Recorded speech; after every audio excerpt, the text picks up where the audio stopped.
Olá a todos, como é que estamos?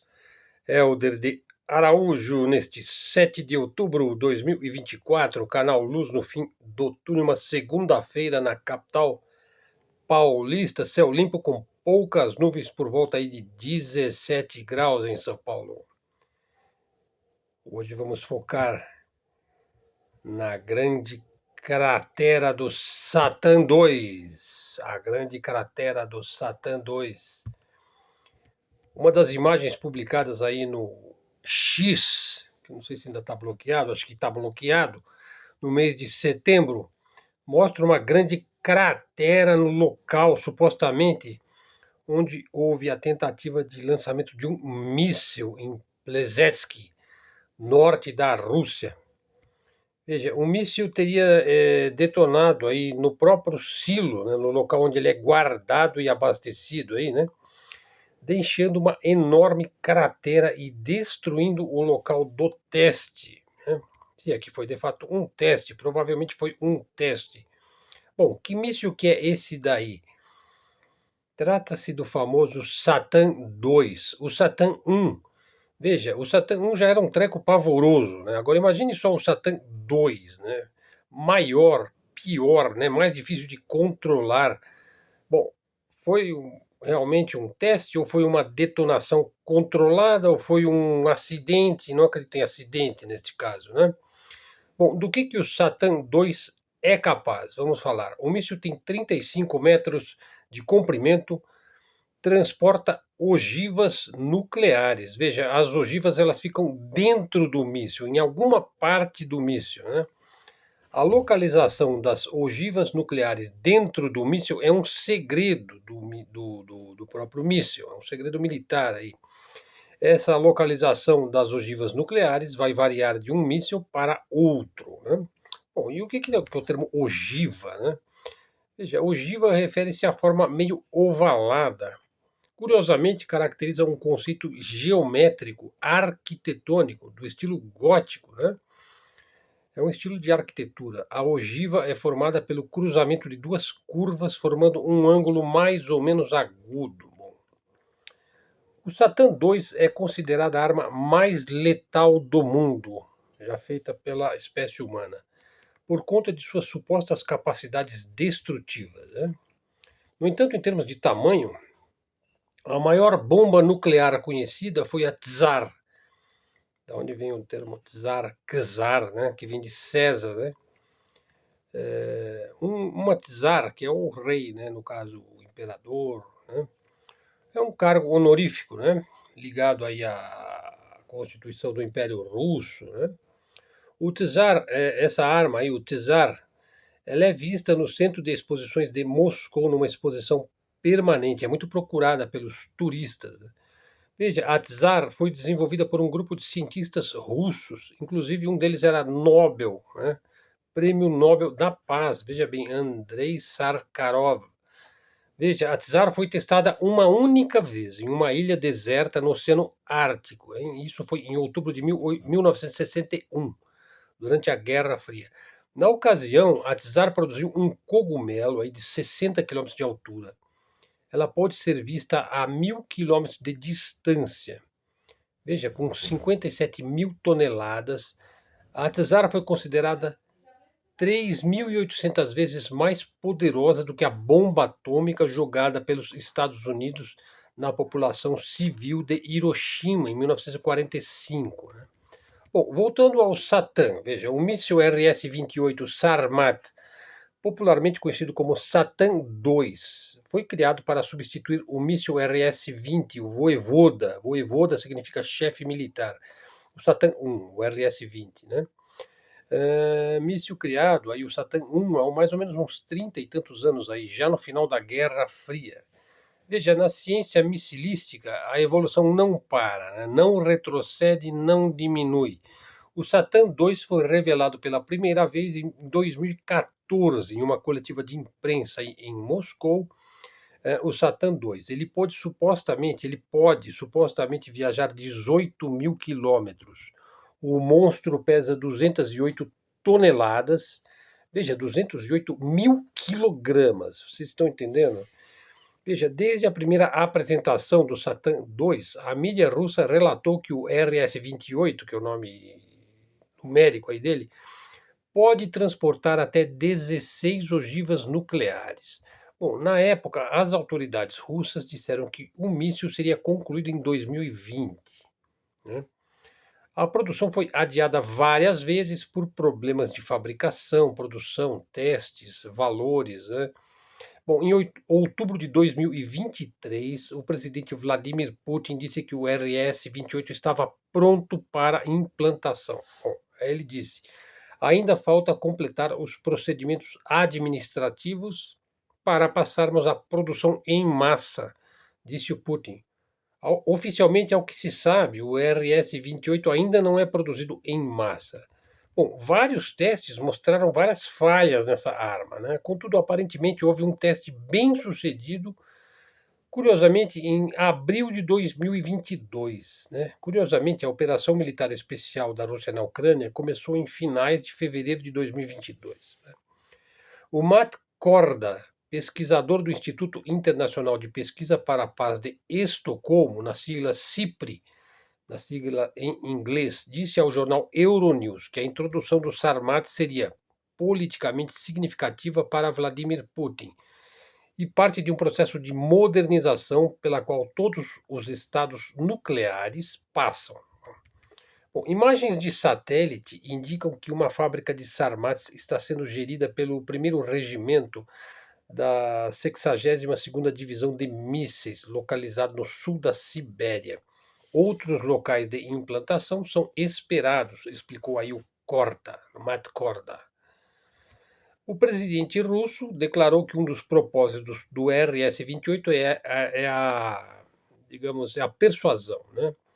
Ou é uma arma para desencorajar a escalada nuclear dos Estados Unidos, visto que a Rússia ratificou, ou seja, confirmou, o Tratado de Proibição Total de Testes Nucleares, enquanto os Estados Unidos apenas assinaram o tratado, mas não o ratificaram, não o confirmaram. O tratado proposto proibiria todas as explosões nucleares, mas ainda não entrou em vigor. A Rússia decidiu então revogar sua ratificação do Tratado de Proibição Total de Testes Nucleares, aí o CTBT. Veja, então ela revogou sua ratificação, então ela não confirmou. Né? Essa decisão foi oficializada em novembro de 2023. O que significa que ele revogou a ratificação? Significa que a Rússia não está mais no Tratado Atlanticista aí de não proliferação nuclear. Veja, a Rússia não mais se considera vinculada às obrigações do Tratado de Proibição Total de Testes Nucleares, o CTBT. A saída da Rússia do tratado decorre aí das tensões diplomáticas com os Estados Unidos e com a escalada da guerra na Ucrânia. O governo russo alegou que os Estados Unidos assinaram, mas nunca ratificaram, ou seja, nunca confirmaram. No entanto, a Rússia afirma que não realizará testes nucleares, a menos que os Estados Unidos o façam primeiro. Né? Então, que eles estão sempre assim, meio que conjugados, né, nessa questão nuclear, mas a Rússia está realmente um pouco à frente, né? Ela tem as mais poderosas armas nucleares do mundo, também tem a maior quantidade, ela também tem os mísseis para lançar as ogivas, os mísseis mais rápidos, que são os hipersônicos, né? Bom, não podia deixar de falar do conflito Israel e Irã.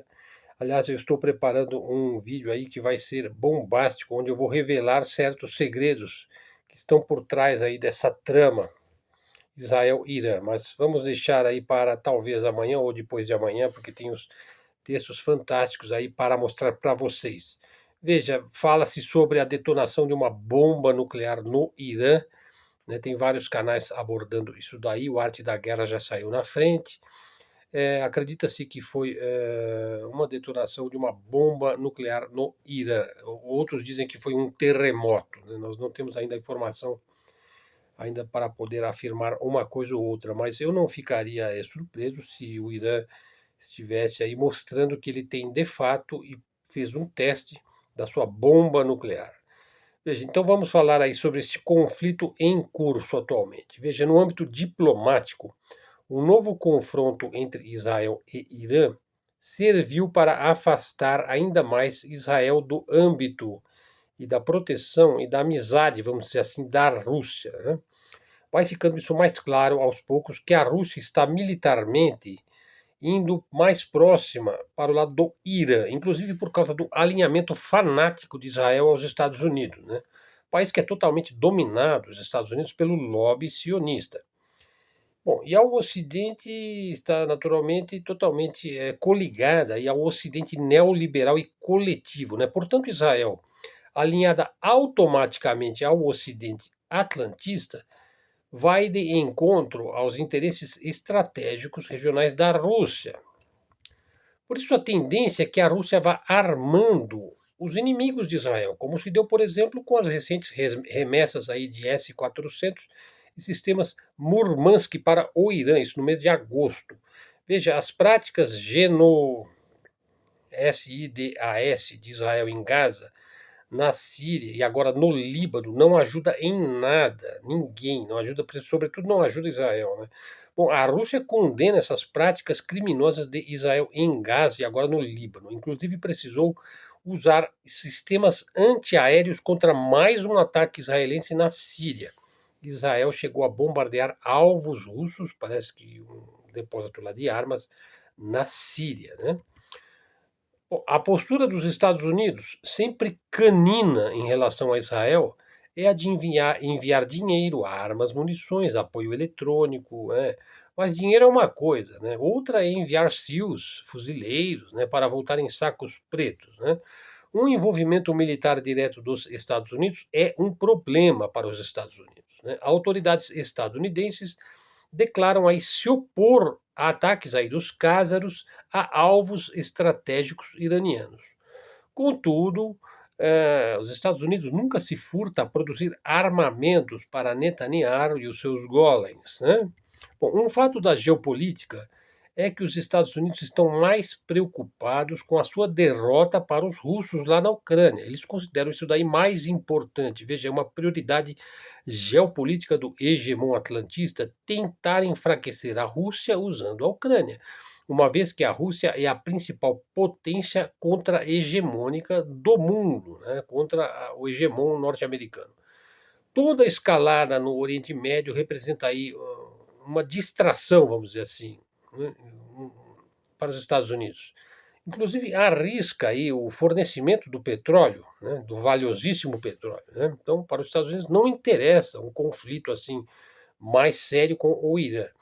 As operações terrestres de Israel no Líbano estão em curso. O Líbano possui uma fronteira extremamente acidentada, provou-se um atoleiro para os sionistas. Veja, em apenas 2 dias já se fala em mais de 100 mortos aí das IDF, além de muitos mais feridos. Isso do lado israelense, hein? Uns 5 tanques Merkavas aí foram destruídos. E veja, eram apenas unidades de reconhecimento das IDFs, né? Não era para valer ainda um confronto direto aí com o Hezbollah. É difícil visualizar qualquer saída inteligente para a crise atual de Israel no Oriente Médio. O país ia razoavelmente bem até 8 de outubro de 2023. Veja, está completando um ano, pessoal. Um ano. Mas a natureza do escorpião não muda, né? É um animal peçonhento, vingativo e fatalista, né? A fragilidade de Israel vai ficando mais evidente a cada dia, né? Daí vão vendendo cada vez mais a imagem de pobres vítimas do Holocausto, todo mundo é antissemita e blá, blá, blá, blá, blá, né? Conversar como gente grande, veja, eles mataram lá o presidente do Irã, hein, o Ranier, né? O qual, não, o Ranier era do Hamas, né? O presidente do Hamas. Do Irã era o Raisi, né? Bom, o Ranier, ele levava o contrato lá, o acordo para a devolução de todos os reféns, né? Em troca de segurança para o povo palestino, o que Israel fez? Em vez de reaver os seus reféns, preferiu matar a possibilidade de paz. Então, cada um vai colhendo o que vai semeando, né? Bom, pessoal, segunda ou terceira parte do nosso vídeo aqui falar de Kazan, né? O que você espera aí da cúpula dos BRICS em Kazan em termos de reequilíbrio de poder em nível internacional? Veja, o pouco que já aconteceu em termos, digamos, do crescimento aí dos BRICS, precisa encontrar uma confirmação e um avanço, hein? Veja, arriscando aqui, vamos levantar aqui algumas hipóteses, né? Pode-se notar aí que a cimeira, né, BRICS Plus, que agora é composta aí por 10 nações, e que está agendado aí o encontro da cimeira, da cúpula, né, de Kazan para 22, 23 e 24 de outubro, será provavelmente um ponto importante de viragem e de avanço que marcará de forma tangível o desejo do Sul Global afirmar maior independência e conquista de soberania, se possível, distanciando-nos aí dessas guerras hediondas, né?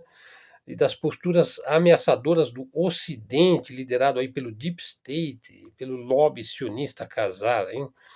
Bom, essa estratégia aí da parte dos BRICS vai necessitar de ajustes, evidentemente. Mas é claro que os BRICS não pretende levantar barricadas contra o Ocidente, né? Com o qual muitos países, inclusive dos próprios BRICS, não todos, mantêm fluxos comerciais e de investimento bastante lucrativos para todos, né, que são cruciais para o crescimento e o desenvolvimento aí das respectivas economias, né? Além da China, Índia, Brasil, Arábia Saudita e outros países, todos têm um diálogo econômico que pretendem salvaguardar e expandir. Então vamos lá, os BRICS Plus. Veja, os BRICS Plus aí é um agrupamento quase que informal entre nações do chamado Sul Global. Não é uma aliança política formal, né?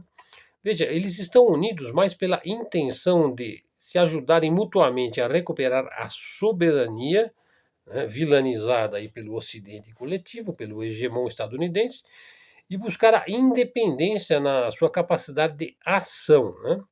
Veja bem, mas o mundo, vamos dizer, fora do Ocidente, vamos dizer, o que o Ocidente chama de resto do mundo, né, é representado por nações habitadas por mais de 6 bilhões de pessoas, né?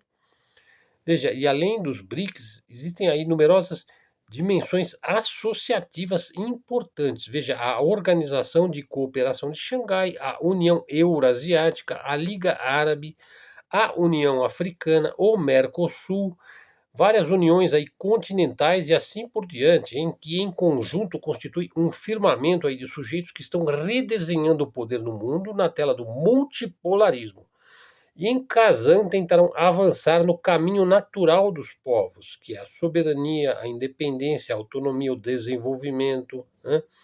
Veja, esta é uma perspectiva fortemente combatida, naturalmente, pela anglo-esfera e liderada pelos Estados Unidos, né? Que pretende continuar a extrair a riqueza e o trabalho dos países quase que indefesos, né? Como é o caso do Brasil. E também continuar a extrair a riqueza e o trabalho dos europeus, né? Que agora definitivamente se tornaram vassalos dos Estados Unidos. Veja, o Ocidente usa a força, né? A ação midiática desestabilizadora usam as finanças, o financeirismo, a corrupção, ameaças econômicas, condições comerciais injustas. Bem, ele usa todas essas coisas juntas, né? Sempre em benefício dos países mais ricos aí do G7. Veja, apenas para citar um exemplo. Veja, a atual condição semicolonial do Iraque está diante dos nossos olhos. Veja, é um país que foi invadido, ocupado de maneira brutal e ilegal pelos Estados Unidos há 21 anos. O parlamento e o governo de Bagdá ordenaram repetidamente às tropas americanas que abandonassem o país, mas os americanos não se importam, não têm intenção alguma de sair, continuam a saquear o seu petróleo, hein? Entre os poucos recursos que têm à sua disposição, né? O valioso petróleo. Bom, as tropas ocupantes em bases americanas no Iraque consideram que estão compensando aí, hein, o saque do petróleo pelos custos da invasão. Veja, os custos da invasão. 650 mil vítimas iraquianas, a maioria civis, milhões de feridos e refugiados, uma devastação inimaginável, que nós não vimos isso nos jornais, né?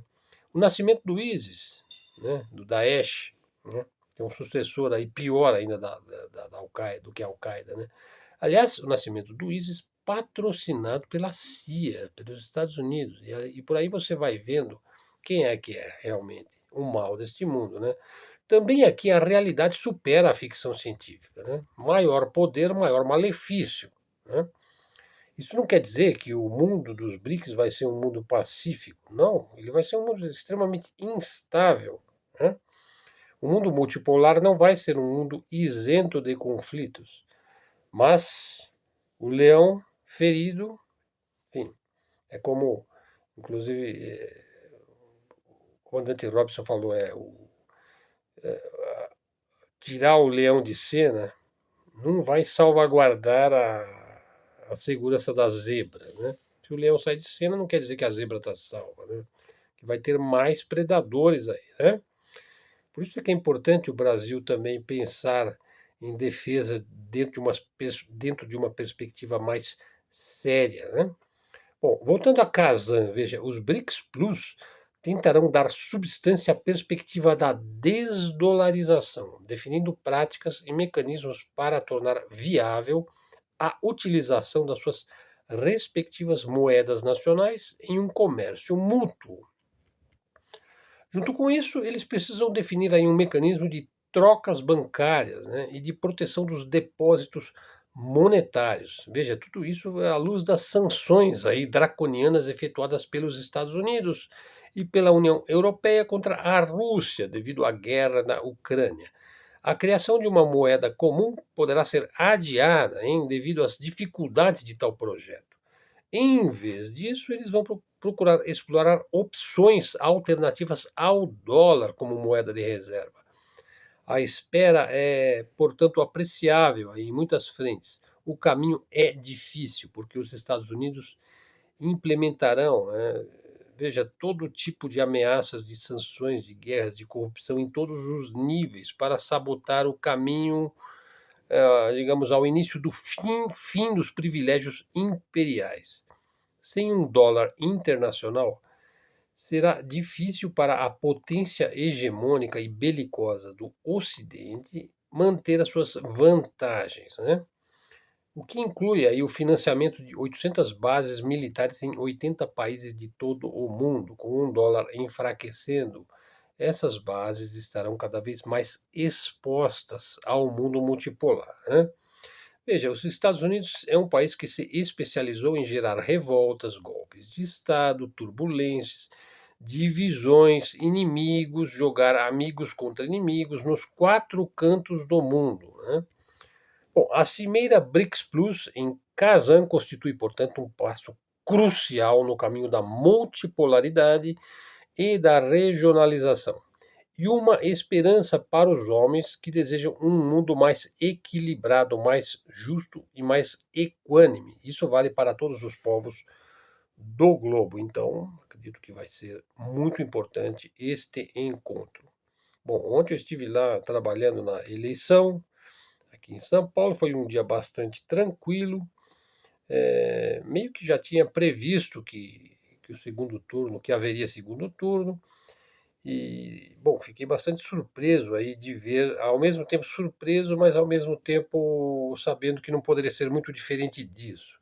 Veja, porque o candidato aí dito da extremo-direita, e que acabou levando uma parte do eleitorado bolsonarista para si, que de certa forma isso foi nocivo, vamos dizer, para o eleitorado do Jairzinho, né? Ele acabou lançando lá um documento falso, sabidamente falso, numa plataforma que está bloqueada. Quer dizer, então é evidente que o grande objetivo deste candidato era melar digamos, o crescimento aí do candidato do PSOL, aí do Guilherme Boulos. Talvez então o seu objetivo não era efetivamente ser prefeito de São Paulo. Seu objetivo era prejudicar o crescimento de Guilherme Boulos, porque se você divulga informação falsa e ainda numa rede que está bloqueada, né, você está disposto a tudo para causar aí estrago na imagem do seu concorrente, do seu adversário, porque mesmo que seja simplesmente para lacrar, gera resultados eleitorais, né? Então, talvez ele tenha conseguido aí o que ele pretendia, né? E agora vamos termos então o segundo turno aí no final deste mês. Vai concorrer o atual prefeito contra o candidato aí do PSOL, que é deputado federal, e o prefeito Nunes, né? Então acredito que o eleitorado aí do Pablo vai acabar votando no Nunes, né? Então as chances do Nunes são maiores do que as chances do Guilherme.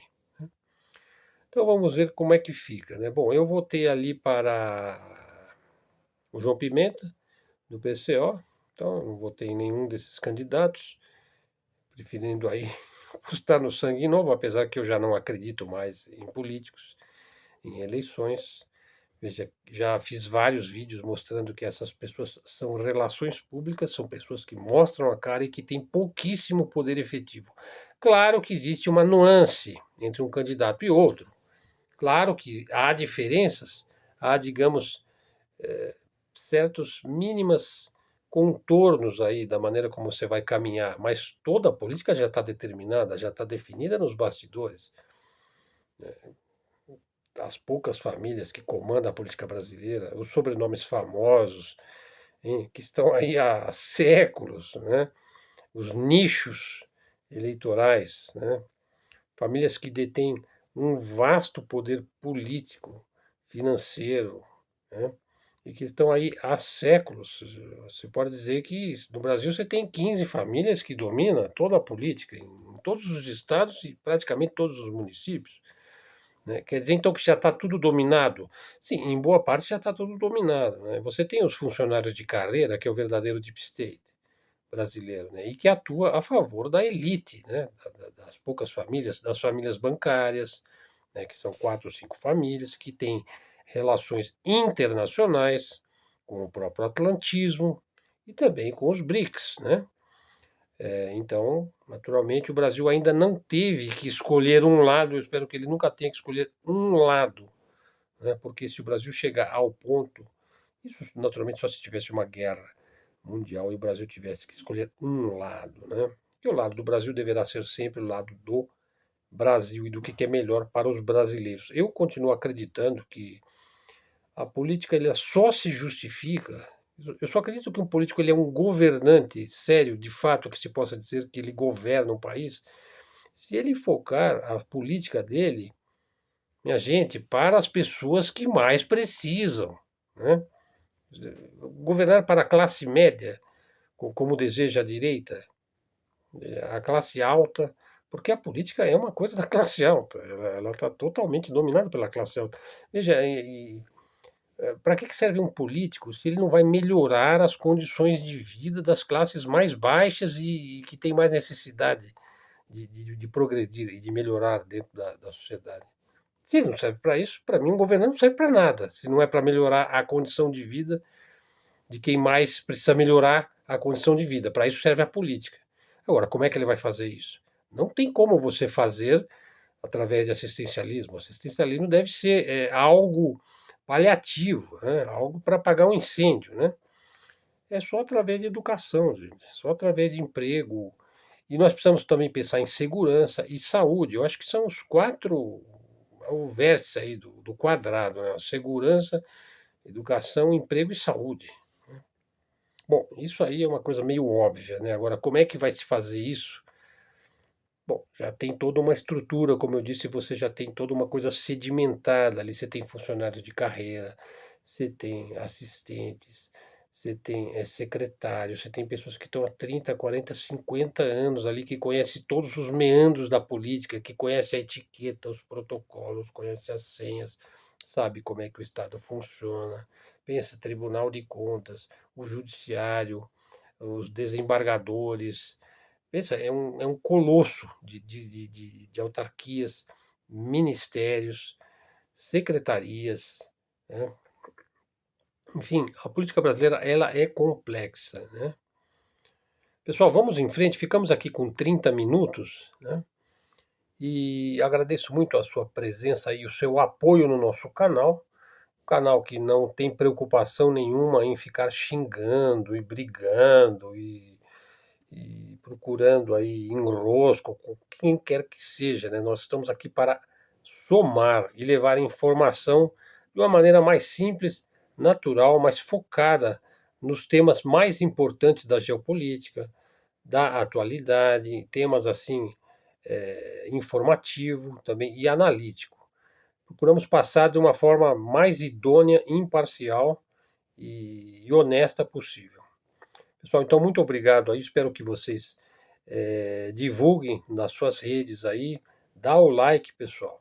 Se você não está seguindo o canal, já segue o canal, verifique se você está seguindo o canal, faça os seus comentários, mídia alternativa independente, canal de livre expressão, livre comunicação. Então vamos em frente, até a próxima, fiquem com Deus.